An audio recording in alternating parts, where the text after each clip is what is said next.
And we back! Yeah!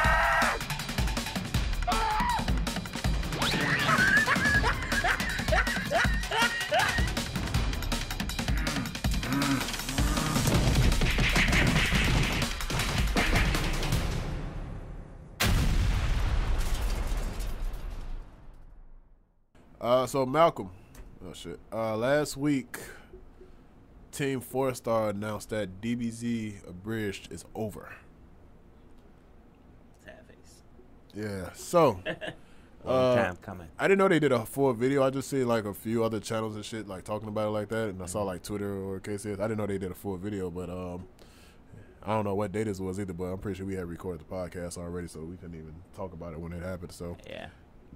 Now we're here for the video, so let's see, man. Let's see. Start at What's 3, 2, going 1. on? What they thinking? Hello, everyone. Yeah. I'm Scott Kaiser-Nico-Frerix. I'm Lanny. And if you've seen the title of this video, you probably know what this is all about, so I won't beat around the bush. Dragon Ball Z Abridged is over. As of episode 60, we really just wanted to take some time to talk about the reasoning behind us choosing to end it here and what it has meant to us, not only as individuals, but as a larger group as a whole, and furthermore, what Team 4-Star is going to be without DBZA. I think we'd be remiss not to acknowledge what this show has meant to us since its very beginning. It has helped make us episodes and shit. What we are today, but it has also helped make us who we are. As the director of the project, I have had to improve in every regard, as its editor, as a writer, as a voice actor, as a boss, and even as an employee. Dragon Ball Z Abridged has helped shape my life, and I owe so much, not only to it, but to all of you for watching. Over the course of DBZA's runtime, it changed drastically. A lot of that is due to the fact that, like Kaiser said, as we went on, we all adjusted, became better writers, actors, directors, editors. But more than that, as we went through with Season 3, we started to notice more and more what it was becoming. First of all, it might be a bit of a biased opinion. I think it was some of our best work, but as we came closer and closer to the finale, we realized what it was, and it was a love letter to a property, a show that had meant so much to us growing up. It was our tribute to Dragon Ball. I mean, we even wrote episode 60 as an ending. Goku's little monologue at the end there, it's kind of a testament to that. But it wasn't until after that that we started to notice something kind of scary for us as well throughout this process, something that I feel like any creative who's worked on a project for a long time can relate to. And we didn't truly realize what it was, not until much after we decided to put in that Season 4 teaser at the end. Burnout is terrifying as a creative. Yeah. That shit It real. makes you start to hate the things that you love. Yeah. And it just steals the passion from that passion project and replaces it with frustration and spite and a lack of creative fulfillment. And nothing made this more clear than when we were trying to tackle Bojack. That was hell, to be honest. It was a mess. It was an absolute mess, but God, we spent months of weekly scripting sessions just trying to get something to work. Every time we thought we'd have something, it just didn't. Nothing wanted to jive with us on that one. No. The struggles with Bojack really just kind of emphasized a lot of the problems that we were overall having as creators. And after we wanted to just can that film entirely, it finally dawned on us that it wasn't the main culprit. We've been working on DBZA at that point for over 11 years. Week to week, month to month, episode to episode, the same process over and over. And we were really starting to feel it. We'd felt it before, but never more than then. Episode 60 felt like an ending to me. I've said that many times. It felt like my ending. I gotta watch 60. I ain't watched And 60 yet. that was, in my heart of hearts, the truth. And I knew that anything after it was going to feel like an epilogue, and who doesn't deserve to be treated like an epilogue? We started creating the shorts as a way to bridge between Cell and Boo. And when September into October rolled around and we had canceled Bojack, we'd started to think, wait a second, hold on. Now, we may not want to continue doing it the same way, but what if we use, say, the animation that we were using for the shorts to give people the Boo Saga? That would allow us to be a lot more flexible and creative with the writing, the jokes, the characters, the parts of the story we might not necessarily agree with. But it was never going to be the same. It felt like a half measure. The shorts themselves we're still excited about. We have a lot of heartfelt stories that we want to tell with them, but it was in January that we took a look at how much time they are to produce, how much money they take to produce, and moreover, the response from people, our audience, when we told them that this would be the way we'd continue, and it just wasn't going to work. It's just the fact that nobody likes that seasonal rot. Like when a show just goes on for a few too many seasons.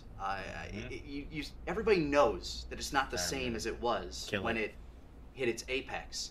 Dexter's a good example. Nobody likes the last season of Scrubs, and I will be damned if I ever last season of Scrubs DBZA. When you can see a decline in the quality of the thing that you want to make, not only as a possibility but a probability, that is actually a blessing in disguise. It gives you the chance to end on your terms, to give it the ending that you want. And I feel like that's what we were able to do with episode 60. We wrapped up the most important beats of the story.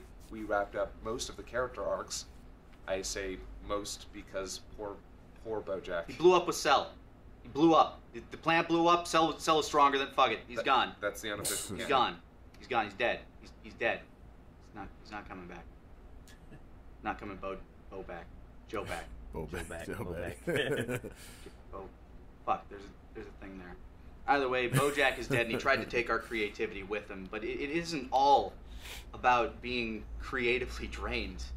During our hiatus, like you mentioned, we had looked into doing other projects, knowing that DBZA was limited. We only had so many episodes really to work with, even if we continued on with the Boo Saga. We had a lot of projects that we picked up, fell in love with, and really wanted to work on. But through all that, DBZA remained our top priority, no matter what some people might think. It always had been. Yeah. And while the desire to work on these projects was never going to be a singular factor, it was never going to lead directly to the cancellation of DBZA, I'd be lying if I said it wasn't a factor at all.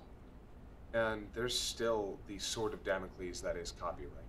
Copyright claims have always put our channel at risk. I mean, it's gone down, 3 times so far since we've started this? Yeah. Luckily, we've always been able to get it back, but there's always that... It's not even necessarily a fear, it's that precognition of knowing that whenever you put up a new episode, it's going to go down, and it's going to disappoint people, and it's going to upset a bunch of people in the tertiary space as well. With enough strikes, our whole channel could go down. Again. And we have a lot of people that work with us, that work for us, that are counting on us to be able to continue to produce things that pay the bills. Yeah. And again, we've been dealing with this for years, but the more and more that we try to accomplish, the bigger we grow, the more we try to branch out, the more that is at risk, and our livelihoods will and always should be paramount. We never imagined that we'd get to this point from where we started. No. I've said before, we weren't ready for 1 million subscribers. It kind of came out of nowhere, and we've just been trying to deal with it the best we can ever since. As we're trying to make apparent to you, there is no silver bullet that ended Dragon Ball Z Abridged. There are many contributing factors, and if you check the description, there is a link to a public Patreon post that we've made that goes a little bit more into detail. We know that this decision has and will continue to upset a lot of you out there, and we are sorry. We promised you Season 4 at the end of Episode 60, And it wasn't even until a couple of days ago that it was really solidified to us that it just wasn't going to happen, that we weren't doing it. As we've said, there's been a lot that went into this decision. And one of the things that we have struggled with the most when it's come to our growth has been communication. Yeah, it has been a sore spot for us, not only with our audience, but internally as well. When we started out, it was just you, myself, and Taka on Skype calls just shooting the shit, which made it really easy to, shoot out a message like, hey, we're just talking about this, here's what's coming soon. As it grew, it became more difficult because we had so many other things going on, so many different people working on different projects, and we never adapted to that level of organization, which has always been our biggest problem. And these are not excuses. We want to explain the problem, but we don't want to excuse our lack of communication with you guys, and we're still sorry about that. It's been a process. It will continue to be a process, and we will try to be better about all of this. I mean, I hope this is a step in the right direction at the very least. But ultimately, we're sorry if any of you felt like you were left in the dark on this decision. But as I said, this is a decision that's has been going through a process, but only reached its finality recently. If you guys at home don't feel like you want to continue subscribing to us or being a patron, we understand. We aren't entitled to anybody's time or viewership. We know that as creators, the onus is on us to put something out there that you guys want to watch. And eventually, we're not blind. We know that a vast majority of you are only here for DBZA. And we want to thank you all who have watched. And again, reiterate that DBZA, we have no intention of taking it down. It's still going to be there to watch so long as YouTube allows it. But ultimately, we do feel that this is the right decision. After a lot of debate, after a lot of internal struggle and conversations. Screaming, tears, frustrations. Yeah. But we want to create new content. We want to experiment and put ourselves out there. We want to make something original, something that is ours. Something that is fun. We want to have fun. Yeah. And we're hoping that this will give us the opportunity and the drive to do that. Furthermore, we want to make sure that everybody that works with us and works for us has something that they've got going for them for the foreseeable future. I mean, we still have stuff in the pipeline. We still got the shorts that are being worked on. Final Fantasy VII Machine Bridge is looking to wrap up here in the coming year. And we've spent a lot of time this year shooting a WorkCom parody titled Unabridged that we're hoping to have come out in spring, knock wood. And not to mention, we still have a couple of unannounced projects. X Minutes is still in production, and we're experimenting all of the time. There are a lot of things that we haven't been able to show yet that we're still excited about, and at least they have we plans hope and stuff, that like, we can continue to entertain you guys moving forward. It's been a long and winding road, and for those of you that have been with us throughout this, thank you. We look to continue to entertain those of you that have come to enjoy the work that we've done, not just because it's Dragon Ball, but because of the writing and polish that we try to put into everything that we do. For those of you that want to stick around and check it out, thank you so much, and we know that's not going to be all of you. But for all of you that have been watching, you just know that you've made our lives amazing. Yeah. To every single person who has watched Dragon Ball Z Abridged the last 12 years, that's so sad, man. Thank you very much. You've allowed us to entertain you, and that means more than anything. You've made it possible for us to meet so many amazing people, to travel the world, going to conventions, to meet a lot of you. That shit like part of their fucking life. I couldn't imagine my life without you guys. I can only imagine. They probably not even 30 yet. Literally like changed my life. And I don't think we could ever thank you enough. Mm-hmm. So, yeah, from the bottom of our hearts, from the bottom of everyone's hearts here, just thank you all so much. And that's the tough thing about you've made these past 12 years amazing. Being a creator. We hope to continue to provide that level of entertainment for many more years. Thank you. Yeah, man. See, that's the tough thing about That's being it. a creator, man. Because like, you're like your fans get accustomed to one thing, and then you kind of outgrow that thing, Yeah. and you're ready to make like new changes, New and content stuff. or something like that. Yeah, and then like, you know, party fans are like, you know, they're like for it, and then the other part like they only like that specific content that you created and stuff. So Yeah, but that's the thing too, though. Like, that's why I fucking YouTube is just like a shit platform, bro. Because the fact that motherfuckers can make semi-original content, or at least content that is shown to be like Creative Commons, at least somewhat, like they could still like get striked, or you can still get your channel taken down off that shit. yeah, Like, so it's kind of hard. Like, I understand, like, if you've been doing something for 12 fucking years, and like you're just at a point where like you got like a brain fart or something like that, like you just don't know where to go, or like what direction to take some shit. That's one thing. But like the fact that you have to worry about, like, all right, so say I got this hit and I want to upload it, but as soon as I upload it, copyright. And it's probably not even based on the money or nothing like that, because I understand they probably got a company to like Team Store, like they said they got people that's under them and shit like that, like writers and creators, whatever the case is. But say that one video gets copyright, you don't get no money off that shit. yeah. Like that's over with. So that one video that you worked so hard on and shit like that, like it's nothing coming out of that. Like it's no profit coming out of that shit, and then you got to figure out like what to do for your income to be at the right point to pay your employees and shit like that. Like shit like that. That shit just sad, man. But I understand like on the creative side, and I understand like on some YouTube publishing side like that, too. like all that shit, bro. But like, I'll just say this though, like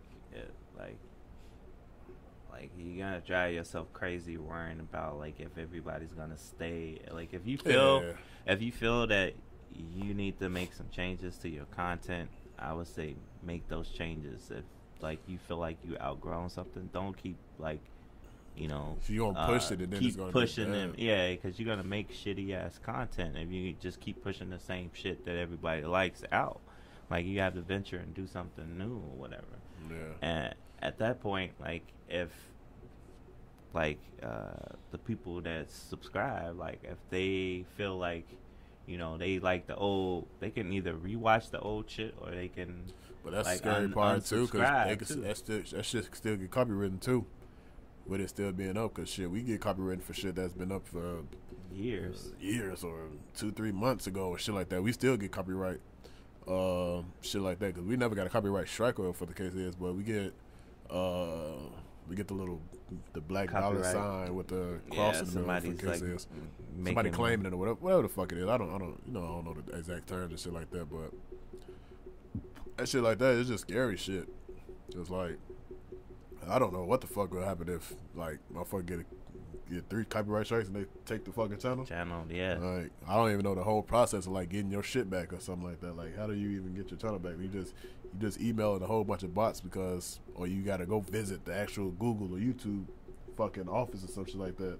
Like, I don't even know the process behind that shit, but I'm pretty sure it's not the easiest thing. It's not as easy as getting your shit back, because I'm pretty sure you gotta wait a certain amount of time or some shit like that, or just some shit like that, bro. For a while or some shit. Yeah. So that shit, just understand that shit. Yeah, but that's On some creative shit, on some real like shit. business shit, like that shit. It's probably just a fucking headache, bro. When you doing like semi fucking original content or like original content or some shit like that, you gotta. But they've been doing that shit for 12 fucking years though too, bro. That's wild. That's a bro. long ass time. Like I would think, I was like, man, because I remember me seeing it like college and shit too, like seeing some of those episodes and stuff. But I'm like, man, like I didn't know they were like still. I know they were still making some of them, but like I didn't know it's been that long though. Like that's crazy. Like at that point, I wouldn't blame them for like wanting to, like if it's starting to fuck with your head and shit, like you can't think and like create new shit because Like, you're still angry at the shit you got now? And they're probably just more emotional about just letting shit go. Yeah. Because like, if somebody unsubscribes to their channel because of one series or something like that, they assholes anyway. Like, that's some fuck shit anyway, to be honest with you. But, Yeah, they unsubscribe. Because, like, really, like if, that's why I don't know how their Patreon is set up. Like, if they Patreon is set up like just for like Dragon Ball Z Abridged or some shit like that, that's understandable. But like, if you unsubscribe from their whole channel or some shit like that, and they got all this other content and just not Dragon Ball Z Abridged, and you decide to unsubscribe, man, that's some fuck shit. Like, because I don't know how they Patreon set up, but I'm pretty sure they get original content and other shit there other than just Dragon Ball Z Abridged, whatever the case is. But that's just some fuck shit, though.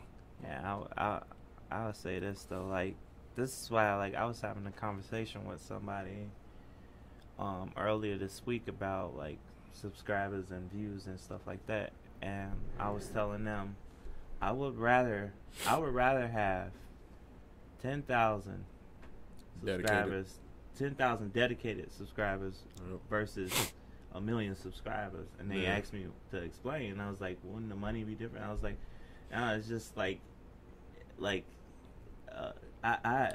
was if you got 10,000 subs, you get 10,000 views on every video you drop. That shit is worth way more. Yeah, because, like, it's loyal, like, the loyal fans that come back and watch all your shit. Like, because, like, we got probably on the brink of, like, probably 13,000 subs, but half of our fucking videos don't do 13,000 views and shit like that. Yeah. Like, I think the most that we can be, like, really consistent on, depending on what the fuck it is like, I want to say, like, probably 1,500 or like to 1,000 or shit like that on some consistent shit. But like, if you got 10,000 like dedicated subscribers, like, those are the people that's gonna be your Patreon. Those are the people that's gonna be like because our community tab, like the thing that I've been really noticing in our community tab, like in our community tab, it's the same people. And it's the crazy thing is, like, anytime we post anything in the community tab, it's gonna get at least 500 likes. Yeah, because it's and like that's like that like that's dedication. That's like the consistent people that you want to be part of your channel and shit like that. So, I mean, I don't know, bro. It's just because I feel them, but that's why I was explaining to this person. I was like, because those people, those dedicated people, they like whatever content you put up, regardless. Right. So exactly. if you decide to, because there is a chance where. Like, say we might outgrow something. So, like, say we stop doing reaction channels, or stop doing reactions. Okay, so we start vlogging or some shit like that. Those 10,000 people are still going to be there because they weren't here for the reactions. They probably weren't here for just the reviews and shit like that. They were probably just here for our personality and like just us and shit like that. Yeah. So I mean it is hard. That's why, like, I, as a fan and like creative side, like, I understand completely. Yeah, exactly. I understand where, like, you know, some people that love the series mad a little bit, but I understand on the creative side too, where that burnout shit is real. Yeah, that shit like a motherfucker. That shit real as hell. That's real on some regular shit too, though. Yeah, like I can only imagine doing something for 12 fucking years and trying to keep a consistent schedule and shit like that. And trying to please like however many fucking subscribers you got and shit like that, bro. I don't even the shit that we've been going through for like the last 3 and 4 years that we've been doing YouTube or some shit like that. Man, imagine doing that shit 12 years with the comments and shit that we've been getting, that we be getting and shit like that, bro. That shit is fucking insane, bro. So I can only fucking imagine, like, you get one mad person that doesn't like a episode of DBZA and shit like that, and multiply shit it like by that. like 10 12 fucking years and shit like that. Come on, bro. That's a lot, bro. So yeah, I can only imagine though. It's like we only get like a good like 2-3 a month maybe. If I had to do some math here, out of all the subscribers we get, I'll say we get a good 200, probably like a good 200 like shit talkers that come out of nowhere, or like just like bad comments and stuff like that. A month, by the way. A month. Yeah, like, but yeah, man. I can understand though. I understand though, but like they said, like they've been kind of fucked up from the beginning because like they can't focus to do anything. Yeah, you else. can't focus to do anything, but you don't expect to get like 1 million followers off back and shit like that. Like how fast that shit come, and then you have to keep a schedule. You got to be organized and shit like that, and then like because it's just like I don't know, I forgot the actual phrase, but it's like skilled but master of none or some shit like that. Master of none, skill of like everything or some shit like everything, that. Some shit like that. I don't know the exact quote of what the case is, but like say you want to spend your time on like all these different fucking projects, but unfortunately your money maker or your main thing is the DBZA, but like you want to show your talents, you want to do so much other shit, like every other direction and shit like that. It's just hard to like focus on that one thing. And I don't know how consistent their schedule is, but I don't know. Yeah, it's just unfortunate though. I'm sorry they feel so emotional about that shit. That's the part that fucked me up. But I understand too at the same time. I guess because they feel it's like your baby shit, man. That shit crazy. And they feel like they like letting they like fans down because like they promised them a 4th season, but they kind of realizing that like you gotta play that shit safe, man. That's the thing. It's over. Like that series is over. But the thing is about YouTube too, like shit, that should be a classic. It should be a classic, just like a regular ass TV show and shit like that. Like just like fucking Vine. People still go back and watch fucking Vine compilations. Yeah, but they just do it via YouTube. Yeah, but they do it via YouTube though. Like they didn't download all those videos and put them on YouTube and shit like that. That's the thing too. People have to understand too. Like everything evolves eventually. So like, since we talking about like Vine and like other platforms, I'm pretty sure whatever the new. Oh, I can't wait till YouTube is destroyed. I can't wait to see the YouTube destroyer. I can't wait. He said he can't wait. I can't wait. Yeah, we YouTubers and shit, but I don't give a fuck. I can't wait till something comes through and fucking blows YouTube out the fucking water. On some creative shit. Yeah, it'd probably be a while for that. Or maybe it is something out there. It probably is. It's just not getting enough light. That's all. Yeah, but I can't wait. I promise I can't wait. Yeah, I'm pretty sure like people like they're like it's just people have to understand that things grow, people grow and change a little bit. I know change is scary, but change is also good too sometimes. So yeah, like for them to like know that they kind of helping. They already ahead of the game. Yeah, they ahead of the game. They know when. All right, so it's time to stop because either we gonna put out some bullshit content or we just gonna be putting out content and like it's not gonna get the type of results that we want to see type shit. So I understand that shit. Because you don't want to purposely put out bad content just to appease somebody. Yeah, you don't want to do that. You don't want to do that shit. So I understand that shit. Yeah. That's a real struggle. I think like every creator on YouTube has like suffered from some kind of burnout or like they want to change and like they change something and the audience like pretty much like leave them because they was only there for one specific thing. It's like it's like a shitstorm. Yeah. But hopefully they find some animators or some shit like that. I think if they find some animators, some dedicated animators and shit like that, they can get their own little cartoon series or whatever the case is going. Like, no problem. Like, what would be the difference? Y'all already doing the voiceovers. Y'all already doing all the voice acting. Y'all was already doing the scripts. Y'all was doing every fucking thing. I think they want to do that shit, but like I think what was hurting them was like they were still doing, like the little parody kind of ordeal, and like they couldn't. The problem is they can't, I guess, focus or like just focus on that one thing at a time. That's why you need a planner, bro. Get a calendar.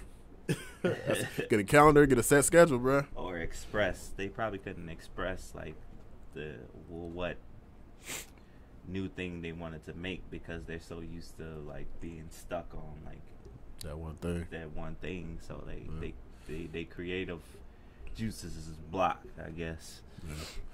Yeah, man, I'm here. I'm subscribed already anyway, so but yeah, so whatever they got going on. I support it. If you enjoyed this video, make sure to like, subscribe, and hit the bell. Also, make sure to follow us on all our social media ways, DADS Podcast, except for Twitter, 2Dads with Dreads. Also, check the description. We have the Discord down there. We are there every single day, every single week. Also, if you like funny content, go to our community tab. We have lots of memes. We have good conversations there. Also, any request, email us, DADSpodcast@gmail.com. Or send your requests inside of Discord. Use Discord. Discord's your best friend. Discord, yeah. I get notifications to Discord every single minute. Yeah. So, yeah, send it to the Discord. But, yeah, DADS Podcast every single day, every single week. And make sure to follow our social media networks, DADS Podcast. Except for Twitter, 2Dads with Dreads. Dub, the fuck, deuces. Deuces.